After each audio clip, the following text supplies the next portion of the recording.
Diolch Rhea and Broda Kigid. So I'm going to talk about essentially public opinion and current state of party politics and how all of this relates to Brexit. So start off by trying to bring you up to date with the evidence that we have both in Wales and indeed across the UK as a whole, with regard to what the people are making of all of this and the Brexit process, and in what influence some of that might have on political arguments and process that develop over the next few weeks and months. Since the referendum in June 2016, there's been a number of features of public attitudes that have been very notable, that come out very clearly from the substantial amount of evidence that has been gathered. The first and probably most noticeable, obviously noticeable thing has been that we have not had the process that Theresa May occasionally used to optimistically suggest was going on, that the country is coming together over Brexit. No, it isn't. Wales and indeed the UK as a whole have continued to be deeply divided over the basic issue of should we remain in the European Union or should we leave.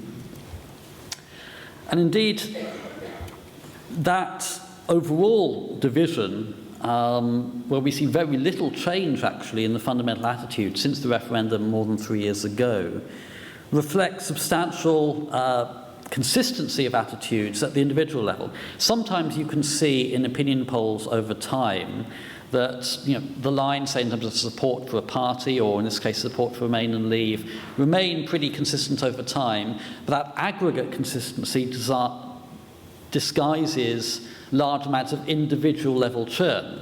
And so a bunch of people moving in one direction is cancelled out by a bunch of other people moving in the other direction. That's not what we're seeing with regards to Brexit.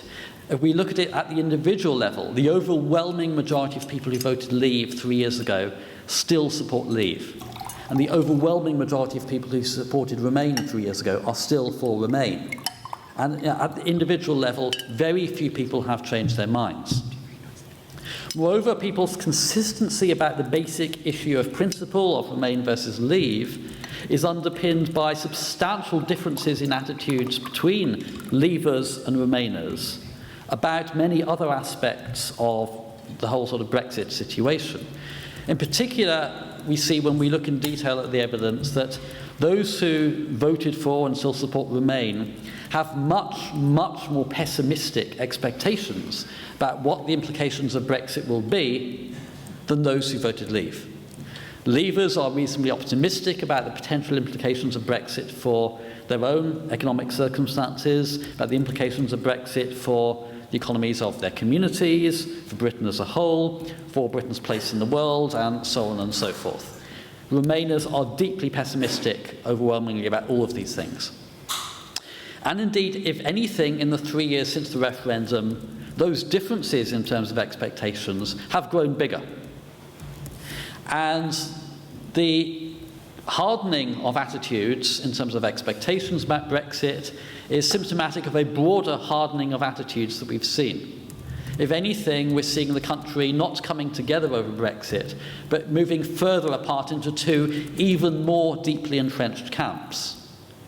And one of the other features of that development in attitudes is that it was very clear when we looked at voting patterns in June 2016 that, for instance, older people were much more likely to vote Leave than younger people, that more highly educated people were more likely to vote for Remain than those with fewer years in formal education. We saw that more affluent people tended to vote Remain, people lower down the social scale were more likely to vote Leave. All of those differences have persisted and indeed become slightly stronger. We've also seen a hardening of differences between parties. Most Conservative supporters in June 2016 voted Leave. Most Labour supporters voted Remain. In certainly the 2.5 years up to early this year, those differences became even stronger. The Conservatives became even more the party of Leave. Labour became even more the party of Remain. And the only thing that's happened just in the last few weeks is we've seen an extraordinary decline in the support for the Conservative and Labour parties, but basically, the principal moves there have been Conservative leavers moving in the direction of the Brexit Party, Labour Remainers moving in the direction of the Liberal Democrats, or the SNP, or Plaid Cymru, or the Greens.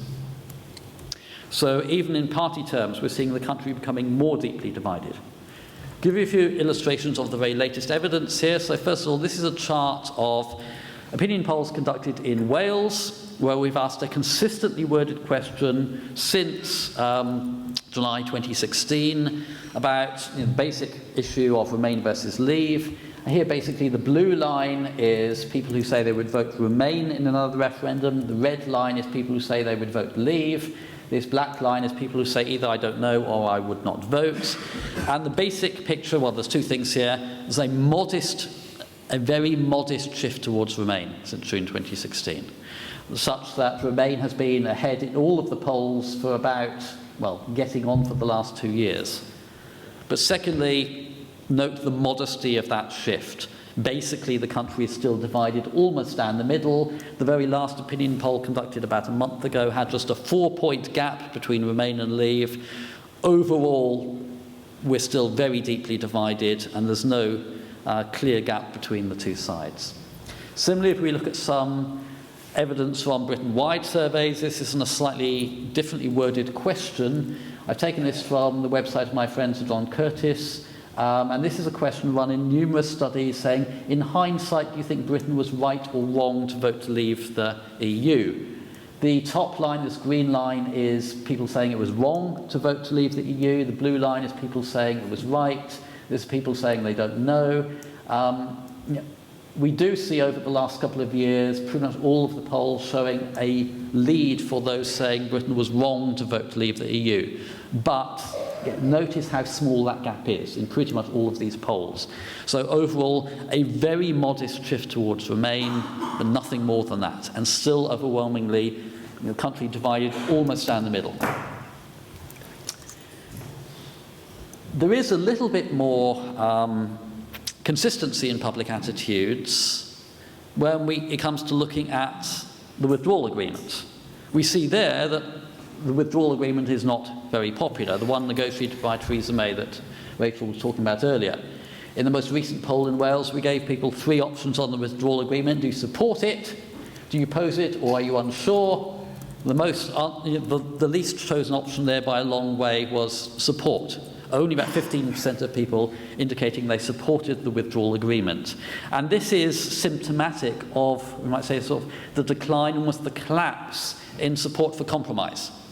Symptomatic of the hardening of attitudes. Many people moving towards either supporting a no-deal Brexit or supporting the UK remaining in the EU.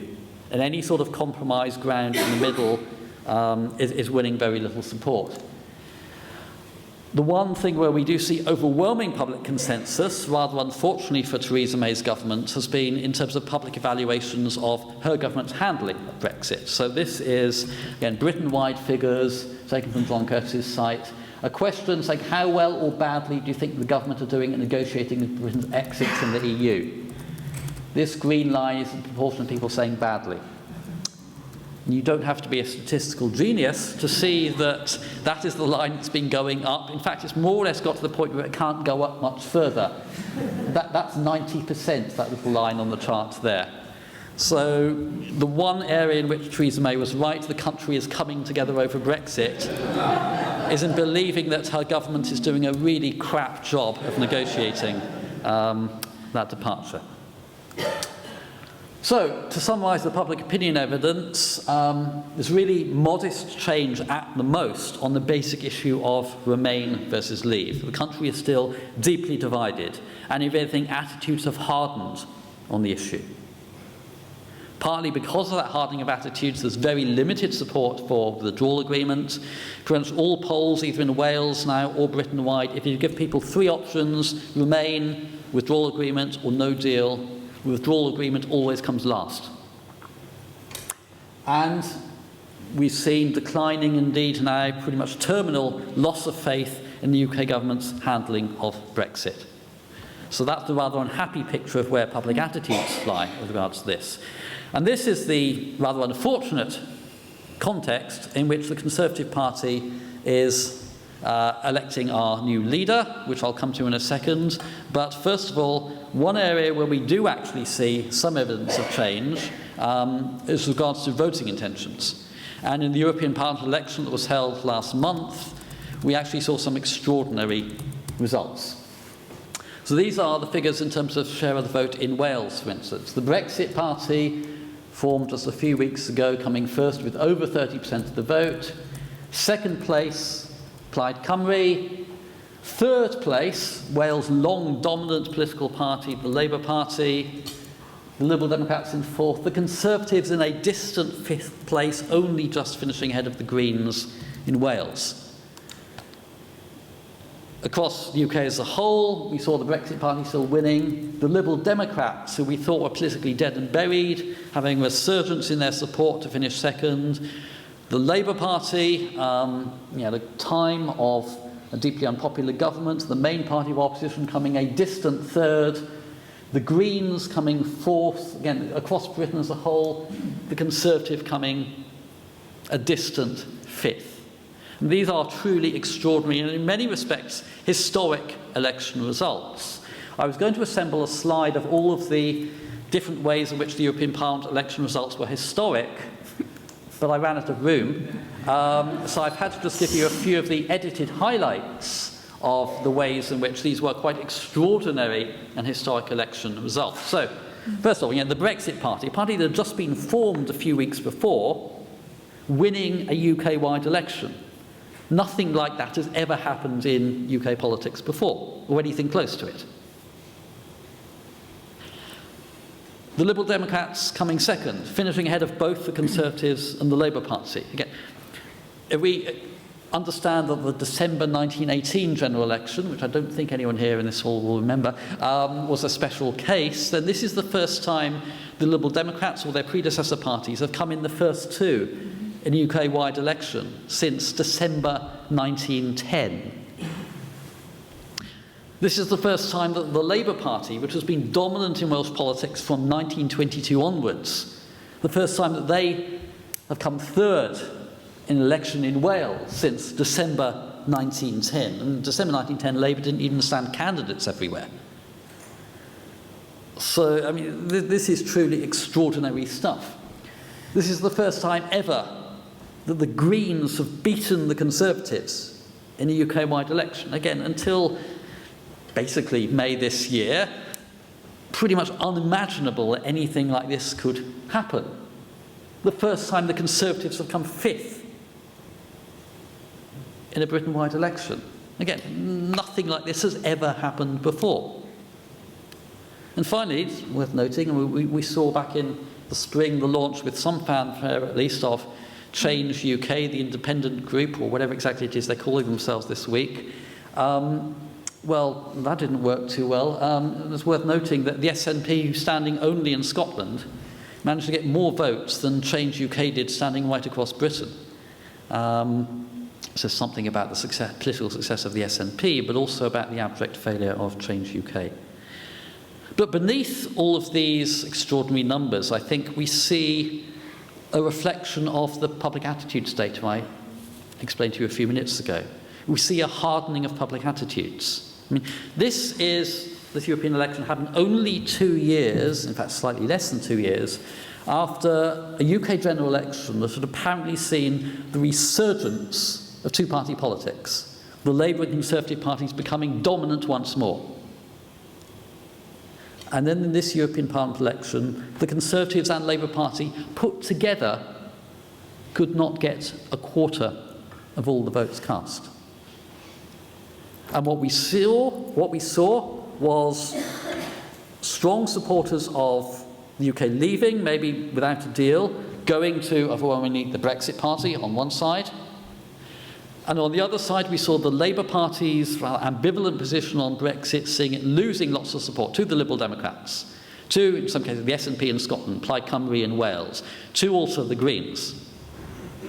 And so, the parties sort of, in some respect or another, favoured a compromise, withdrawal agreement, or have taken an ambiguous position on Brexit, were being abandoned in their droves as voters moved to either end of the political spectrum.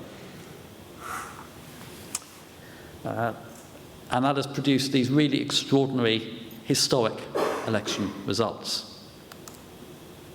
And so now is the time that the Conservatives are choosing our next Prime Minister, having suffered their worst election defeat ever. We now know who are the two final candidates. I haven't checked Twitter in the last half hour, so I'm not quite sure what Boris Johnson might have done this morning. But anyway, he remains the clear front runner in this contest. He got the support of a majority of Conservative MPs in the final ballot, and is facing up against the Foreign Secretary, indeed his successor's Foreign Secretary, Jeremy Hunt. Boris Johnson is still clearly the overwhelming favourite. But frankly, whoever wins this leadership election is going to take over a Conservative Party that not only has all of the difficulties of dealing with Brexit that Joe and Rachel have described, but also inherits a deeply problematic situation with regards to Parliament. Parliament, as Rachel talked about, has rejected the withdrawal agreement 3 times. It seems pretty clear also that Parliament will not approve a no deal, that there is a majority against a no deal Brexit within the House of Commons. That is the extremely difficult, perilous, precarious parliamentary situation in which the new Prime Minister will step. We have, moreover, Wales had to get into the story somehow, a parliamentary by-election that is likely to occur about 10 days after the new Prime Minister takes office, due to somewhat unfortunate events relating to the Member of Parliament for Brecon and Radnor. We have a parliamentary by-election there that the Conservative Party are likely to lose. I mean, the national polls at the moment are showing a swing since the 2017 general election from the Conservatives to the Liberal Democrats that is approximately twice as big as the swing the Liberal Democrats need to win the Brecon and Radnor by-election. So the Conservatives are likely to lose that one. And within their first 10 days or so of taking power, the new Prime Minister will have not only a significant political blow to their party, but also their Commons majority, if you include the DUP, reduced by 1 further seat. We've also had in recent weeks a small number of Conservative MPs indicating that if the new Prime Minister looks likely to be pushing towards a no-deal Brexit, then they would support a no-confidence vote in that government. The pressure from the membership within the current leadership race is likely, if anything, to push Boris Johnson and Jeremy Hunt to harden their positions on Brexit. But that will in turn make it all the more likely that will seal their fate in the Commons and lead to a no-confidence vote in their new government being passed within probably just a few weeks of them taking office. And that would then mean we're probably into a general election, unless the new Prime Minister were to try and seize the agenda and call another referendum before that no-confidence vote happens. So that is the happy and harmonious situation in which UK politics currently finds itself. Public and political, both the public and political elites are deeply divided on the issue of Brexit. There is, as my colleagues described earlier, really no very clear way forward that can be deliverable by the end of October. And there's the potential for all of this to have major political implications. This has already led last month to historic election results. There's the potential for this to blow some of our major long-standing political parties into oblivion, or even to lead to the potential destruction of the UK, secession of Scotland, and factors like that. So it's all going really well.